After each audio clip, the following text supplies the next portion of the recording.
Radio city originals.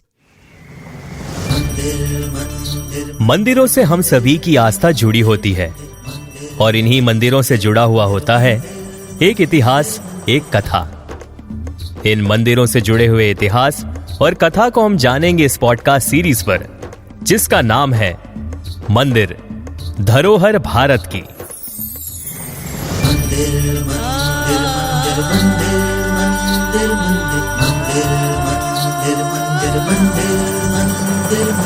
आस्था का प्रतीक यही,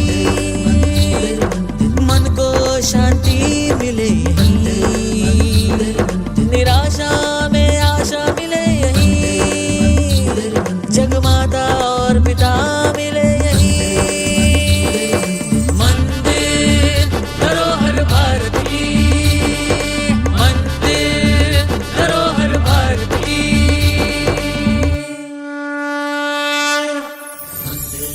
आज हम महाकालेश्वर मंदिर की बात करेंगे।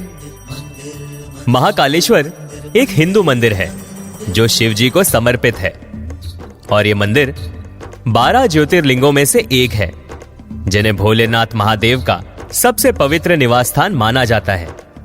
महाकालेश्वर मंदिर भारत के मध्य प्रदेश राज्य के प्राचीन शहर उज्जैन में स्थित है। ये मंदिर पवित्र शिप्रा नदी के किनारे पर स्थित है। माना जाता है कि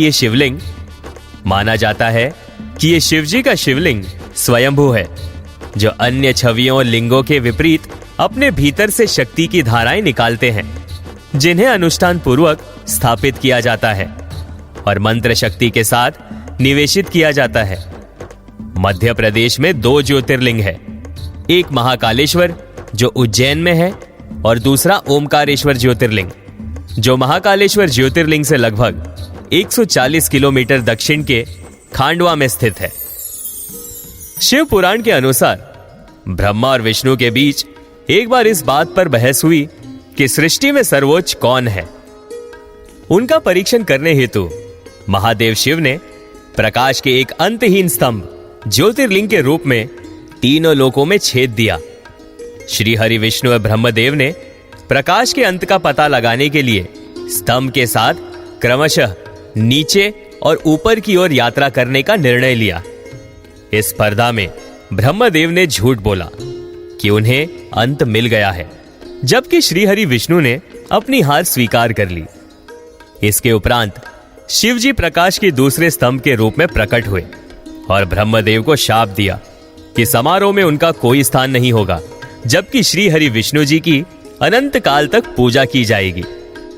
ज्योतिर्लिंग उस अद्वितीय असंख्यात वास्तविकता का है जिससे शिव भाग्यशाली रूप से प्रकट होते हैं। इस प्रकार ज्योतिर्लिंग मंदिर ऐसे स्थान है जहां शिव प्रकाश के उग्र स्तंभ के रूप में प्रकट हुए थे। शिव के 64 रूप है। 12 ज्योतिर्लिंग स्थलों में से प्रत्येक में इष्ट देव का नाम लिया गया है। प्रत्येक ज्योतिर्लिंग को शिव जी का अलग अलग स्वरूप माना जाता है। इन सभी स्थलों पर प्राथमिक शिवलिंगम है, जो आरंभिक और अंतहीन स्तंभ का प्रतिनिधित्व करती है और जो शिव की अनंत प्रकृति का प्रतीक है। महाकालेश्वर की मूर्ति को दक्षिण मूर्ति के रूप में माना जाता है, जिसका अर्थ है कि ये दक्षिण की ओर है। ये एक अनूठी विशेषता है जो तांत्रिक शिव नेत्र परंपरा द्वारा कायम है और जो कि 12 ज्योतिर्लिंगों में से केवल महाकालेश्वर मंदिर में ही पाई जाती है। ओमकारेश्वर महादेव की मूर्ति महाकाल मंदिर के ऊपर गर्भगृह में प्रतिष्ठित है। गर्भगृह के पश्चिम, उत्तर और पूर्व में श्री गणेश, माता पार्वती और कार्तिकेय की प्रतिमाएं स्थापित है।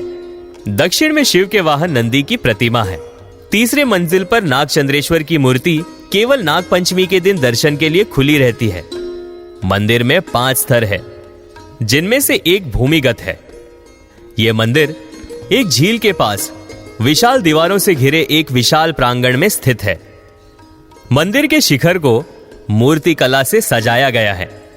पीतल के दीपक भूमिगत गर्भगृह के रास्ते को रोशन करते हैं। ऐसा माना जाता है कि अन्य सभी मंदिरों के विपरीत यहां देवता को चढ़ाए जाने वाला प्रसाद दोबारा चढ़ाया जा सकता है। देवों के देव महादेव अपने पूरे वैभव के साथ उज्जैन शहर में शाश्वत रूप से शासन करते हैं। महाकालेश्वर का मंदिर, इसका आकाश की ओर उठा शिखर, क्षितिज के सामने एक भव्य अग्रभाग अपनी महिमा के साथ आदिम विस्मय और श्रद्धा को जागृत करता है। आधुनिक व्यवस्थाओं की व्यस्त दिनचर्या के बीच भी महाकाल शहर प्राचीन हिंदू परंपराओं के साथ एक अटूट संबंध प्रदान करते हैं। महाशिवरात्रि के दिन मंदिर के पास एक विशाल मेला लगता है और रात भर पूजा अर्चना चलती रहती है। मंदिर में राम मंदिर के पीछे पालकी द्वार के पास माता पार्वती का एक मंदिर है, जिसे अवंतिका देवी यानी उज्जैन शहर की देवी के रूप में जाना जाता है। यह मंदिर 18 महाशक्ति पीठों में से एक के रूप में प्रतिष्ठित है। शक्ति पीठ ऐसे मंदिर है जिनके बारे में मान्यता है कि जब सती देवी के शव को महादेव ले जा रहे थे, तब भगवान विष्णु ने अपने सुदर्शन चक्र से देवी शक्ति के शव के टुकड़े किए और उनके शरीर के अंग 51 जगह पर गिरे, और इस तरह उन 51 स्थान को शक्ति पीठ कहा जाने लगा।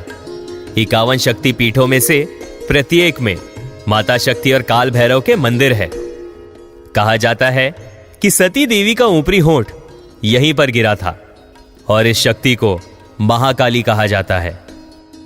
पुराणों के अनुसार उज्जैन शहर को अवंतिका कहा जाता था और यह अपनी सुंदरता और भक्ति केंद्र के रूप के लिए प्रसिद्ध था। यह उन प्राथमिक शहरों में से एक था जहां छात्र पवित्र ग्रंथों का अध्ययन करने जाते थे। पौराणिक कथा के अनुसार चंद्रसेन नामक उज्जैन का एक शासक था जो शिव का एक भक्त था और हर समय उनकी पूजा करता था। एक दिन शिखर नाम का एक किसान लड़का महल के मैदान में घूम रहा था और उसने राजा को शिव का नाम जपते हुए सुना और उसके साथ प्रार्थना करने के लिए मंदिर में चला गया।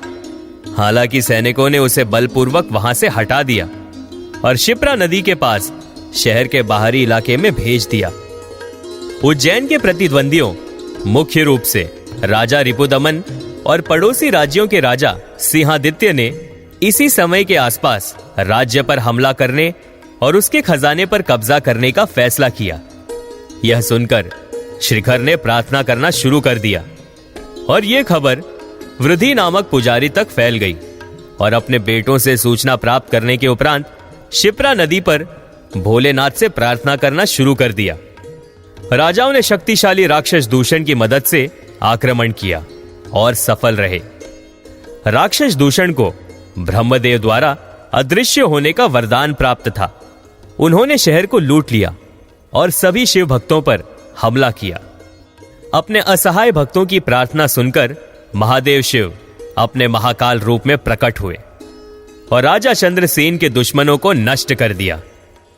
अपने भक्तों शिखर और वृद्धि के अनुरोध पर महादेव शिव शहर में निवास करने और राज्य के मुख्य देवता बनने के लिए तथा शत्रुओं से इसकी रक्षा एवं अपने भक्तों की रक्षा करने के लिए सहमत हुए। उस दिन से भगवान शिव अपने प्रकाश रूपी महाकाल के रूप में एक लिंगम में रहने लगे, जो शिव और उनकी पत्नी पार्वती की शक्तियों से स्वयं बना था। भोलेनाथ महाकाल ने अपने भक्तों को आशीर्वाद भी दिया और घोषणा की कि जो लोग इस रूप में उनकी पूजा करेंगे वे मृत्यु और बीमारियों के भय से मुक्त हो जाएंगे। साथ ही उन्हें सांसारिक खजाना भी दिया जाएगा और वे स्वयं शिव के संरक्षण में रहेंगे। तो ये थी महाकालेश्वर मंदिर से जुड़ी कुछ बातें। आप सुन रहे थे मंदिर धरोहर भारत की, ओनली ऑन रेडियो सिटी।